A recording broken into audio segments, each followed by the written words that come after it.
Hi everyone, it's Margaret here with 60 and Me. Hope you're doing well today. Thank you so much for joining us here. Now, I have a topic today that I want to talk to you about that is kind of a fascinating one to me, and it was inspired by one of our bloggers, Pamela Reynolds, about judging other people, and that includes yourself. And I wanted to guide us through this conversation. It's quite subtle in some ways, and I hope it helps because I think that over the last year particularly, we have all tried to be strong. We have all tried to ground ourselves in what we know to be true in ourselves and get the coping mechanisms that we've needed to get through these really challenging times. And I think the way that Pamela approaches this is very powerful because it talks about how in doing that kind of solidification of our own personality, of our own strengths and our own weaknesses, we tend to judge others as well. And how this creates a situation where we want to show compassion and love, but, and be open to others despite the differences that we might have, but at the same time want to, to keep strong in our own belief systems and values and capacity. So I think that we always think that if we have our own points of view, we've got to sort of love people regardless of their differences. And what usually is defined as a difference is something, like a political belief or a social norm or a value, something that's, very tangible in their behavior. But what Pamela's talking about in this conversation, and I think is so powerful, is instead of focusing on that, why don't we focus on the things that bring us together, the things that make us human, the things that make our compassion not a sign of weakness, our love not an indication of distrust or whatever, that we can still love and accept other people, not based on the differences, but based on what we know to be true in ourselves. So we may say that we don't tolerate people that we don't agree with, or that we have a difference of opinion, but we really do have more that seals us, that connects us than anything else. So I think that the point she's making here, and I think it's so valuable, is that we find ourselves in situations throughout our whole lives where we're having to compromise, where we're having to be in social situations with people where we experience their differences, we experience the ways that they approach things as being not the same as that we do. And those disagreements can often turn into kind of confrontation, and how we then, look at only the lens of difference, and then have to make feel like there's a confrontation that's being created. It's hard, as she says, to bend. It's hard to sort of see that you're working with someone or you're talking to someone who has a very different view of the world, of life, but yet you want to show compassion and love towards them. I think it's also, when in conversation, very, very powerful. And I've had this happen to me a lot this year. We've done a lot more communication on Zoom and Skype and other online tools, where we've actually been in a group where we're not connected, like we're not physically next to each other. And we see that over, maybe if the meeting happens every week or every few weeks, a regular basis, that we're noticing certain people have a certain style of communication. Some are always outspoken and assertive, and maybe even in our minds aggressive. And then other people are always complaining, always, and I'm using these words like, with quotes, because what complaining means to one person isn't the same for another. But we have people that maybe always see the darker side or see the negative side, which is totally human nature. It's human nature. Our brain works to find fault with things, to find the negative, to protect us. It's always looking for danger. But some people in a conversation might always focus on that rather than being, your style. And I think that's the key to this, is that we have a style of communication that we feel we've perfected it over years. And it's our way of talking to people. And we think, well, why can't everybody else just talk like that?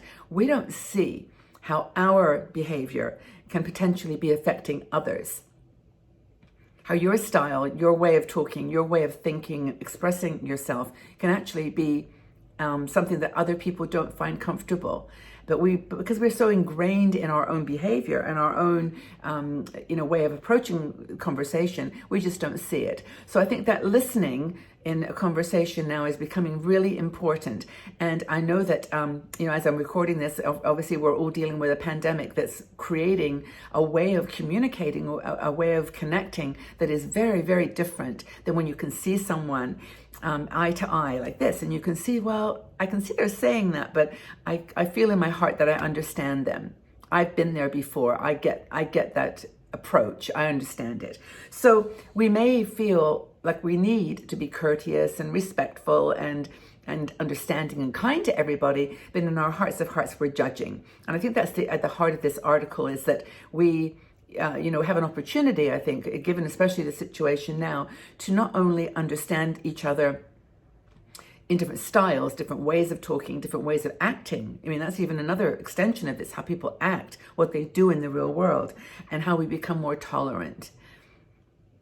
Okay, tolerance is a powerful word. It's in many ways a virtue, because it allows us to do exactly what I've been talking about, where we know we're different in our approach to something, but yet we have tolerance and understanding and love for that other person.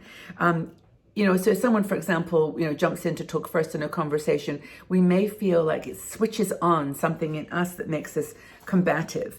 If people are always dominating a situation, we may feel like we have to step in and correct them, tell them that it's not, that's not the way that you would, but we wouldn't say it in that way. We would just say it in a way that made potentially them feel judged and, just being critical. You're being critical of them. So it could be that you're the one that's feeling that you're not speaking up loudly enough, or that you feel very vulnerable, that you're in a situation where, and this doesn't have to be, by the way, in a group. This can be in a one-on-one situation.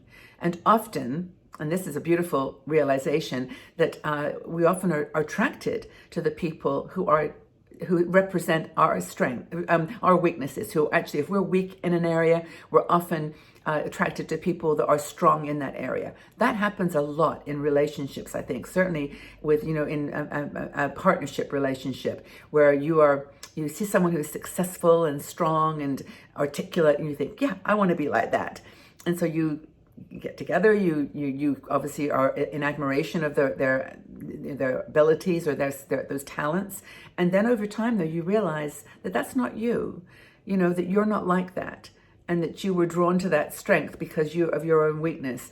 But it's all in this article that Pamela wrote, and I really suggest you take a look at it. It's a very, very powerful conversation about looking at differences in people and finding the common ground. How do we do things that highlight our common vulnerability, our common sense of lacking in confidence, or our lack of understanding, or those human frailties that we're all a bit broken, we're all a little bit fragile.